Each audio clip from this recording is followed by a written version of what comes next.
Hi everybody, on 1st January 2023, Cristiano Ronaldo moved out from Manchester United. Breaking news, Cristiano Ronaldo has signed for Saudi side Al Nassr. They have now confirmed it.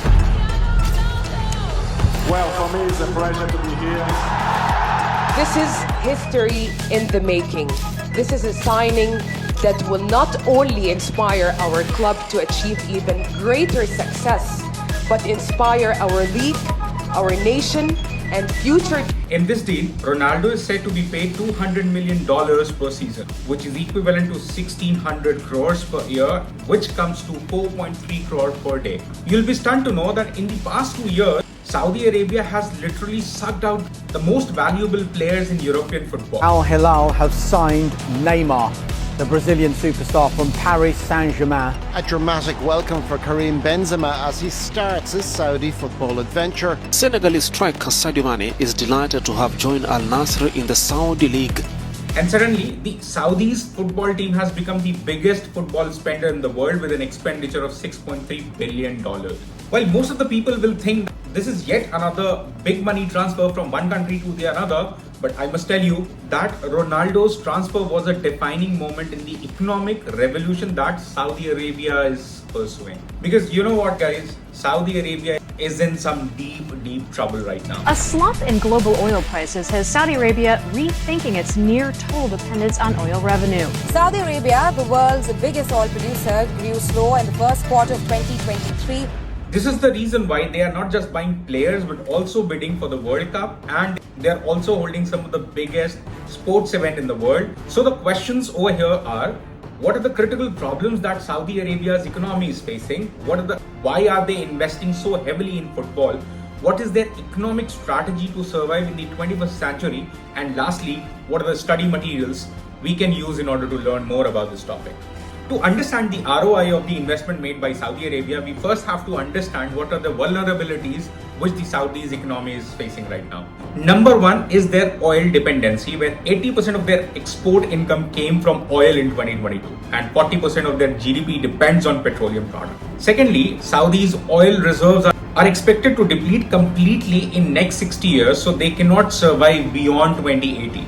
And lastly, we have the mega trend of net zero carbon emission by different major players across the globe, which is expected to decrease the demand of oil and petroleum products. If you look at this graph, you'll see that British Petroleum themselves say that if the countries proceed towards net zero target, the demand for oil will slow down by 71% by 2050. And at the same time, the levelized cost of wind and solar energy has dropped by 60 to 85%. This means eventually oil will become costlier than renewable resources. Now, these are the challenges which everybody is aware of. But you know what, guys? There's one more major problem which the Saudi economy is facing. We have had historic examples of similar conditions across different nations. But that challenge is actually known as resource curse. Now, resource curse sounds like a religious term, but actually it is an economic concept. And if Saudi does not recover from this resource curse, it will again become a poor,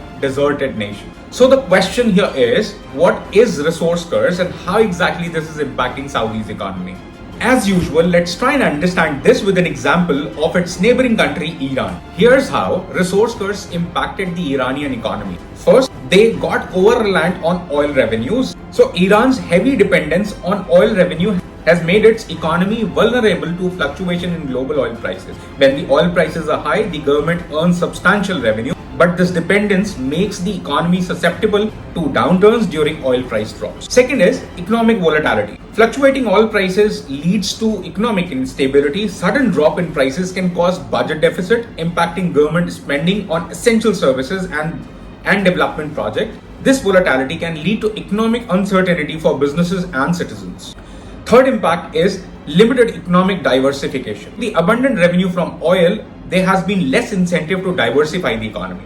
Other sectors that could drive economic growth, such as technology, manufacturing and agriculture, have not given sufficient focus and investment. And the fourth and the most important point is dust disease. So this is a concept which basically talks about whenever there's a hike in the exports of oil product, that basically leads to currency appreciation, which makes the non-oil export expensive in the global market, in turn leads to lesser demand from that country in the global market, which in turn impacts different sectors like manufacturing, agriculture, and so on and so forth. So now, as per the current situation, Saudi's major problem is resource curse, and over and above that is Dutch disease. Since we have built an understanding how resource abundance creates economic stability, now let's try and understand how exactly Dutch disease will put extra burden on Saudi's economy. Now, in order to understand Dutch disease briefly, we need to take an example of United Kingdom, which faced a similar economic condition in the past. Now, during 1980s, the United Kingdom faced significant economic challenges due to the discovery and exploitation of North Sea oil fields, which led to Dutch disease. But you must be thinking how abundance of resources can create an economic problem. Now, let's try and understand some of the key challenges which occurs because of resource abundance, which is basically resulting to Dutch disease. Now, the first challenge is as similar as resource curse, where the currency would start appreciating. To understand how currency appreciation basically impacts economic growth, let's take an example. Now, let's say today we ship a product from India to US in 8,000 rupees. Now, it would cost the Americans $100 because $1 is equals to 80 rupees. But suddenly, if 1 USD becomes 40 rupees, then the same 8,000 rupee product would cost $200 in the US, right? So because of the currency appreciation, suddenly the cost of the product shoots up in the export market. And during this time, if the China sold the same product for $120, then nobody would buy the product from India. This is how currency appreciation basically impacts the export market, and this is exactly what happened in the UK, whereby because of their currency appreciation, all the export product of the UK became extremely costly. Now, the second is decline in the manufacturing sector. So if we consider UK as an example, manufacturing sector, which was considered to be a backbone for the UK's economy, faced a decline. Between 1978 and 1988, manufacturing share to the GDP dropped from 25.2% to 21.3%, which is a significant drop. Now, this also created a ripple effect to the economic growth, which in turn resulted in increased unemployment. While the oil industry created jobs, the decline in manufacturing industry led to significant unemployment in certain regions. In early 1980s, the UK faced high unemployment rate, reaching over 12% in 1984. Because of this economic instability, they also faced challenges around their budget deficit. Paradoxically, despite increased revenue from oil, the government faced budget deficit. This was partly due to increased social welfare spending to counter the effects of unemployment and economic restructuring. Now, these cumulatively resulted in boom and bust cycle. The UK's economy became vulnerable to boom and bust cycle. As in, when the oil prices were high, the economy boomed, but it suffered during the times of declining prices. This volatility created economic instability. Now, if you look at Saudi Arabia's economy, the situation is very, very similar to UK, whereby because of their massive oil fields, 80% of its export income came from oil in 2022 and 40% of its GDP depends on petroleum products. Now, although Saudi Arabia has a fixed currency system when the oil sector was doing so well, but no other sector in Saudi Arabia became a significant contributor to its economy. On the top of it, Saudi Arabia also has the other major problems like scarcity of water. On top of that, one of the other major problems which the investors are looking at is the human rights violation. Saudi Arabia has a long history of human rights abuses. Kingdom carried out the largest mass execution in its modern history, putting 81 men to death within a span of 24 hours. So this basically highlights how humans are treated in the region, and that is why investors are very skeptical and reluctant in order to invest in any other sector in the region. So now do you see what's happening? Net, what are the major challenges which the Saudi's economy is facing right now? Is their oil dependence and declining revenue, resource curse including Dutch disease, and their image problem because of human rights violation. So these are the three broader and main challenges Saudi's economy is facing right now. And this is the reason why Saudi Arabia is investing billions of dollars in football. Recebe de Caribe e remata para o fundo da baliza de Atia. Football is part of Crown Prince Mohammed bin Salman's Vision 2030. He wants to shift the Kingdom of Saudi Arabia away from fossil fuel. Over the course of 2023, the Saudi Pro League has just been buying players left, right and centre. Cristiano Ronaldo, Neymar, a host of top-level stars. In Saudi Arabia of investing in sports. We're spending a ton on sports, a lot of money. Well, if sport washing going to increase my GDP by 1%, then I will continue doing sport washing. So now the question here is how football is going to help Saudis in order to overcome their economic problems as well as their image problem. Well, the first method is the most obvious of all options, which is sports washing. In this phenomena, a nation which is accused of doing terrible things use such events to wash off their image and present themselves as liberal, developed, peaceful and progressive. If you want to understand this, the classic example would be Hitler's time, who used the Olympics in 1936 in order to clean up the image of Germany and to suppress the rumors of Jewish prosecution. In the modern day, Russia used the World Cup of 2018 to wash its annexation of Crimea and its LGBTQ treatment. So with this, Saudi is trying to position itself as a majestic, vibrant and a joyful country rather than just a desert. And by the way, they haven't just invested in football, but many other sports too, including golf and F1. A shocking announcement in the sports world today. The PGA and Saudi-backed Live Golf, formerly bitter rivals, have officially announced a merger. That Jared Kushner appears to have cashed in on his time in the White House with a $2 billion investment from none other than Saudi Arabia's Crown Prince Mohammed bin Salman. So this is the image solution what football is expected to bring on the table. Now, if this is very, very clear to you, let's also try and understand what is going to be the economic value. You all should know that sports and tourism are set to create something which is called multiplier effect to the economy. So let's understand this with an example. Imagine a small town that's building a new stadium for $1 million. This is an initial investment, and then while this investment is made, the construction company that received $1 million will pay its worker. So let's say they pay $800,000 in wages and rest goes into material that are imported. So the material cost goes abroad. But now the workers in town have an extra $800,000 that they did not have before the construction of the stadium. This is the first round of import. Now in the second round, these workers who get wages will spend their money. So if they spend 80% of their wages locally on things like food, clothing and entertainment, 80% of 800,000, which is equal to $640,000, will flow into restaurants, theaters and clothing shops. Then the third round is the local businesses receiving this money would pay their employee and the supplier. So let's say out of $640,000, again 80%, that is $500,000, goes into wages and restocking their goods. This way the money will keep on circulating in the economy to create multiplier effect in the local economy. And this 80% of the money that flows into the next round is called marginal propensity to consume, or MPC.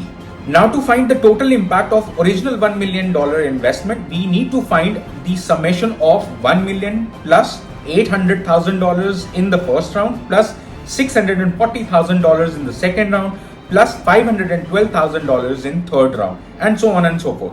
And the sum of the series will give us the total economic impact. And to calculate the multiplier effect in the economy, there is a formula which says multiplier equals 1 divided by 1 minus MPC. Here our MPC is 80%, which means anyone who is receiving money is spending 80% on consumption. So the multiplier effect is 1 divided by 1 minus 0.8, which comes out to be 1 divided by 0.2 equals to 5. So the 1 million of initial investment could potentially lead to a 5 million increase in the total economy activity in the town. And this is assuming that 80% of every subsequent income gets spent locally.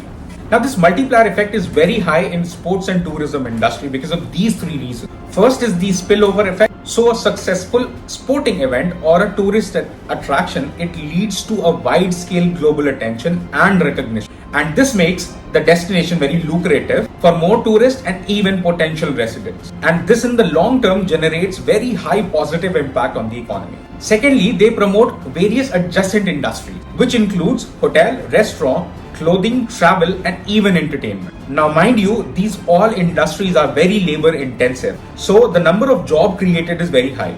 And lastly, when a tourist spends money in the local economy, a lot of money moves into the economy, which originally was circulating outside that country.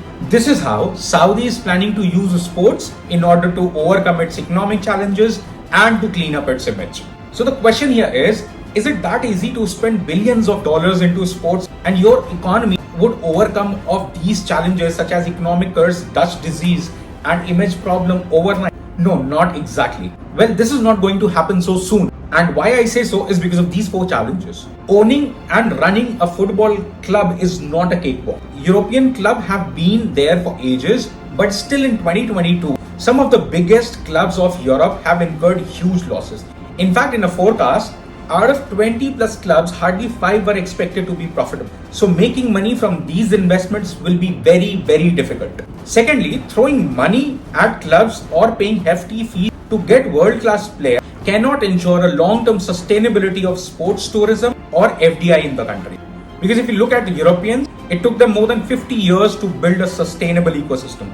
So suddenly a few $1 billion cannot substitute their work. Because in order to build a sustainable ecosystem, the country has to work on a lot of basic pillar ecosystem, which includes sports education, local league system, and creating a sporting culture within the civilization. The third challenge is arising because of the workforce composition in the country. We all know that in Saudi, 30% of the total workforce is migrant. So all the money which the country is going to invest and spend in different sectors would eventually get remitted outside Saudi Arabia's and into the home country of the workers, and the multiplier effect to the economy will not happen because of its dependence on migrant workforce. And finally, like I said before, Saudi Arabia is missing on some of the basic and essential resources like water, because when we are talking about sports and tourism, basic necessity like water plays a very crucial role.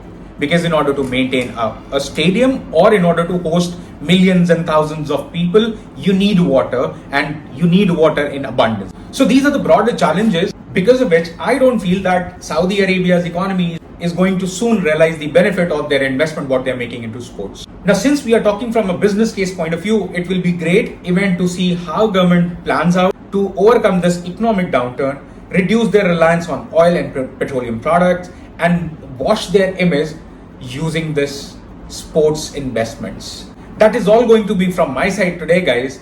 If you have learned anything substantial and viable from this video, don't forget to like this video, which will make YouTube Baba happy, and don't mind subscribing our channel. Till I meet with the next interesting topic, I'm taking a leave. Thank you so very much.